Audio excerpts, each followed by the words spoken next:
When I was young, I had the privilege of being invited to a professional meeting in Warsaw, Poland, and I was very sophisticated and smart as a world traveler. I had traveled outside of the country before, so I knew what to do to prepare to travel. And because I was such an independent woman, instead of going straight to the people who were my hosts, I said, I'm going to spend a day running around Warsaw all by myself. So I did what every sophisticated, wise traveler does. I got out the guides to Poland, the guides to Warsaw, the language phrase book, so I could say proszę pani, and I could ask for a room in Polish, and I could do what I needed to do to get around by myself. And I made a list of the favorite museums I would go to and the best hotels. So I flew off to Warsaw, and I landed and got out of the plane area and into the money changing area, and I did what every good tourist should do, right? I went to get some local currency. Well, the currency in Poland was zlotys, so I exchanged almost all of my cash to zlotys. I did save a $5 bill in American money. The zlotys, I figured out, I had studied, so I knew how many zlotys were in $10, so I could deal with that. And I walked outside to catch a cab. And you've done that before. You get out of the airport, you walk out, and there's a row of cabs. Well, in this particular airport, there was just a row of cars. None of them were marked like cabs. They just were ordinary cars. So I walked back in, and I talked to the woman at the money changing window. And she said, oh, it's okay. People are using their own cars just to pick up a few extra zloty, some extra money. It's okay. So I walked outside and gave my suitcase to a man that put it into his sedan in the trunk and got in the car with this person and drove off towards Warsaw, towards the center of the city. And I didn't know enough Polish to have a conversation, but he knew enough English to say, do you have American money? And I said, I've changed my money into zlotys, so I have zlotys. And he said, do you have German money? I said, no. And he said, do you have French francs? And I said, no, I have zlotys. I have zlotys to pay you. And I thought he was going to stop the car and kick me out, and I didn't really understand why. But he, with a stern and somewhat upset look on his face, drove me to the center of the city, and I got out, and there was the Forum Hotel, the largest, most modern and westernized hotel, according to the travel books, in the city. So I went to the desk, and I said, I'd like a room, please, and handed my passport to the person behind the desk. And the person behind the desk said, we have no rooms. We have no rooms. I said, it's such a large hotel. You don't have one room for one person for one night? We have no rooms. So I took my wheelie suitcase and went to the next hotel in downtown Warsaw, and I went through the same ritual. Do you have one room for one person for one night? We have no rooms.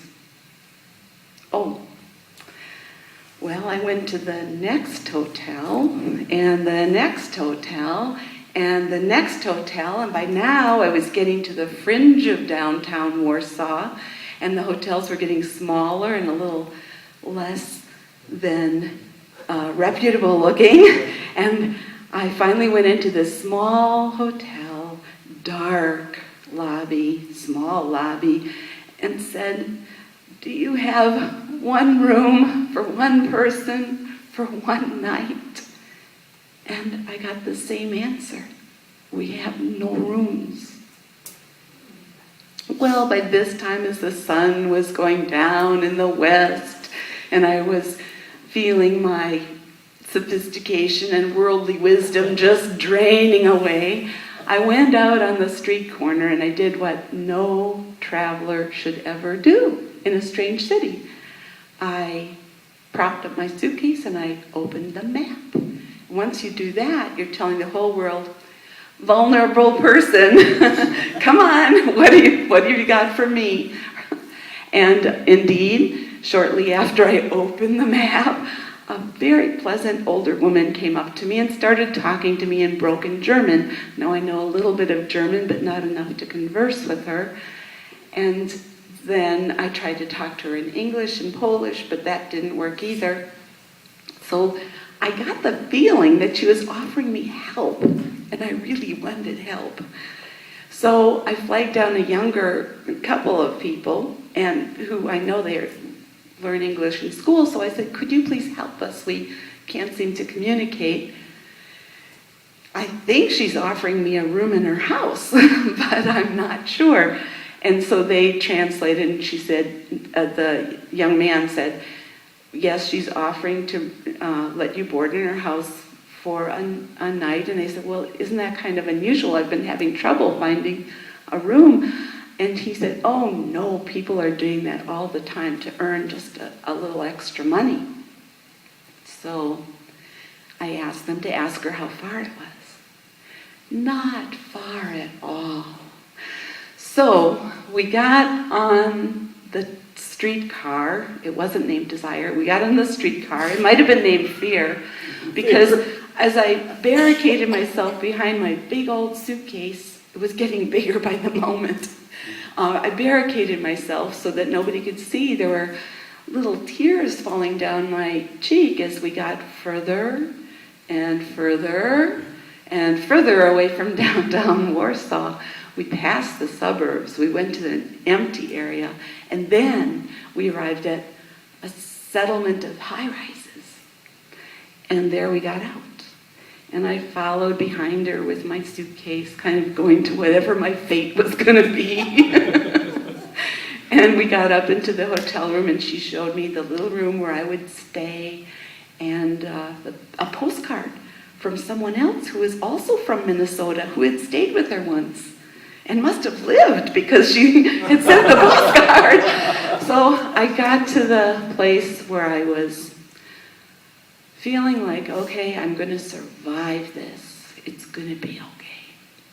In the middle of the night, around 2 a.m., I hear loud male voices in the next room. And I woke thinking, this is it. It's all over for me. I don't know what's going to happen, but it can't be good. And I kind of just said, oh well. and after a prayer, went back to sleep. The next morning, there were no men, there was no older woman, but a younger woman was in the house, and she showed me where to get coffee, and she said, I will walk you to the bus stop. And I went, okay, and I got ready, and I took my wheelie suitcase, and I went to downtown Warsaw, where I dumped my suitcase at the train station and went to enjoy the sights of Warsaw. And eventually later that day I appeared before my hosts, who were very embarrassed when they heard what had happened to me, and put me up in the Forum Hotel, where I could have gotten a room that first night. You know, I could have gotten a room. I just didn't know that it was 1980 in Poland, and solidarity had just begun, and every person in Poland who was fearful was trying to get French francs, German marks, or American dollars so they could flee what they were afraid of, which was another invasion, as in Czechoslovakia in 1968 by the Soviets. What I didn't know, sophisticated world traveler that I was, is I had walked off the page of a travel book onto the page of history. I didn't know.